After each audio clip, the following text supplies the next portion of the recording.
तीन तरह के स्टॉक्स जिनसे हमें दूर रहना है। ऐसे दो तरह के स्टॉक्स हो सकते हैं जहां पे आपको मौका मिल सकता है।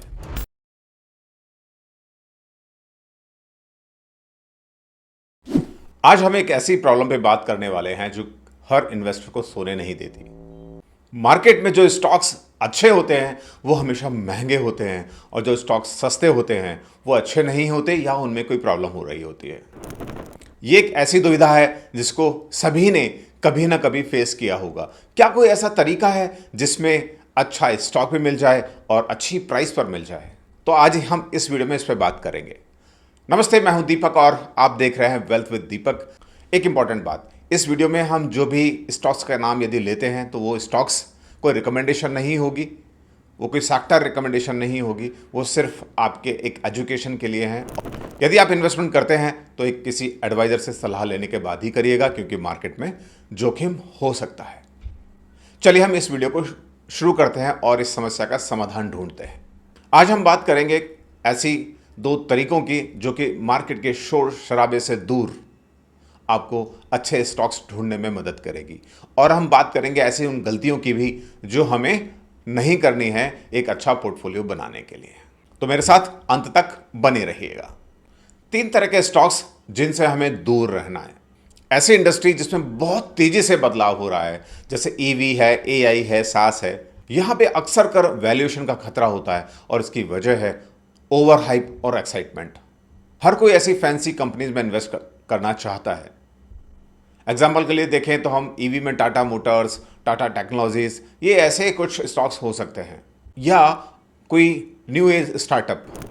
इनकी ग्रोथ स्टोरी बहुत आकर्षक लगती है पर वैल्यूएशन अलग हो सकता है या बहुत कम हो सकता है। यदि हम टाटा मोटर्स का चार्ट देखें और टाटा टेक्नोलॉजीज का चार्ट देखें तो इससे आप कुछ अंदाज़ा ज़रूर लगा पाएंगे।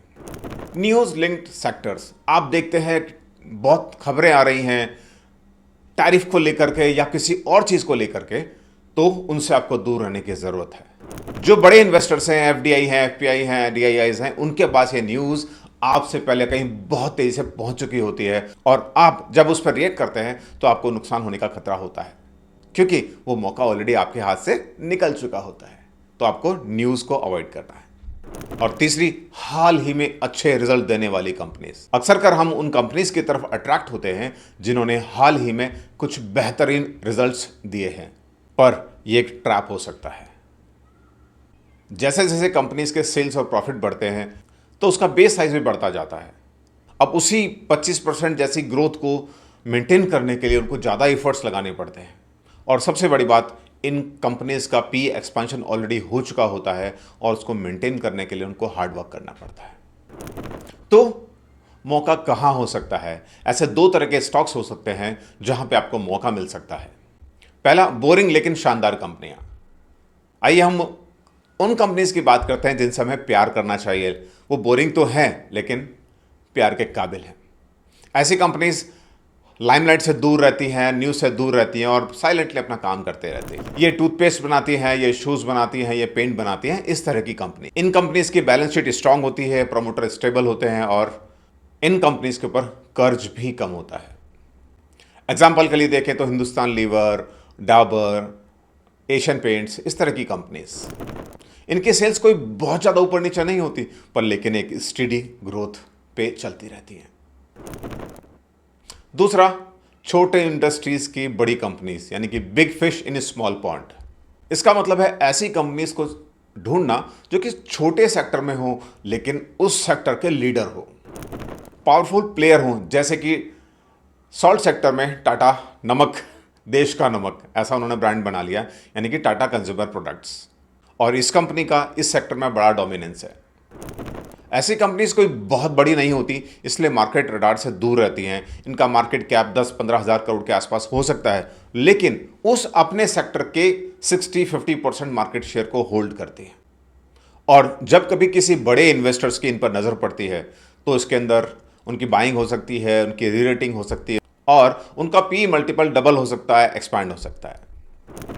आइए और अब हम बात करते हैं साइकोलॉजी ऑफ इन्वेस्टिंग की, कैसे हमारा ईगो हमारे पोर्टफोलियो को हर्ट करता है।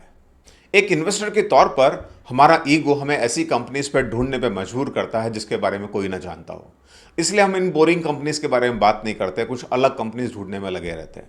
क्योंकि यदि हम इन छोटे जो बोरिंग कंपनीज हैं उनके बारे में बात करेंगे तो हमारे दोस्तों के बीच में हम शेयर करेंगे तो बोलेंगे यार ये तो सबको पता, कुछ नई कंपनी बता। और यही ईगो हमें इन कंपनीज में इन्वेस्ट करने से रोक देता है और हम अपने पोर्टफोलियो को हर्ट करते हैं। क्योंकि हमें एक इंटेलेक्चुअल सेटिस्फेक्शन चाहिए कि हमने कुछ बड़ा तीर मार लिया है। आपने भी कभी कभी ऐसा महसूस किया होगा। पर दोस्तों, ये सबसे घिसा पिटा बोरिंग पुराना तरीका ही सबसे ज़्यादा प्रॉफिटेबल होता है। इसके अंदर 6 महीने में कोई मल्टी बैगर नहीं निकलता। इसमें बहुत धैर्य और कन्विक्शन चाहिए, लेकिन यही बोरिंग और पुराना रास्ता ही आपको 95% इन्वेस्टर से ज़्यादा प्रॉफिटेबल बनाता है। तो दोस्तों याद रखिए, हमें उन स्टॉक्स को अवॉइड करना है जो कि बहुत ज़्यादा हाइप पे चल रहे हैं, ओवर ऑप्टिमिस्ट पे चल रहे हैं और न्यूज़ ड्रिवन है। हमें कौन से शेयर्स पे फोकस करना है, सेक्टर्स पे फोकस करना है जो कि बोरिंग है लेकिन अच्छे हैं लॉन्ग रन में। और हमें फोकस करना है big fish in small pond, यानी कि छोटे सेक्टर्स की बड़े लीडर्स। तो मुझे उम्मीद है आपको यह वीडियो पसंद आया होगा। वीडियो पसंद आया है तो लाइक करिएगा, चैनल को सब्सक्राइब करिएगा और इस वीडियो को, नॉलेज को अपने दोस्तों के साथ शेयर करिएगा जो कि कुछ एक्स्ट्रा एफर्ट लगा करके अपने इंटेलेक्चुअल सेटिस्फेक्शन के लिए कुछ डिफरेंट स्टॉक्स ढूंढ रहे हैं और मल्टी बैगर की चाहत में जो प्रूवन, पुराना, बोरिंग लेकिन अच्छा रास्ता है उसको अवॉइड कर रहे हैं। मिलते हैं किसी अगले वीडियो में जहां हम बात करेंगे ऐसी अच्छी इनसाइट की। तब तक आप सुरक्षित रहें, निवेशित रहें। निवेशित भारत, विकसित भारत। जय हिंद, जय भारत। और हाँ, चैनल सब्सक्राइब जरूर करिएगा और मुझे आप इंस्टाग्राम पर भी फॉलो कर सकते हैं।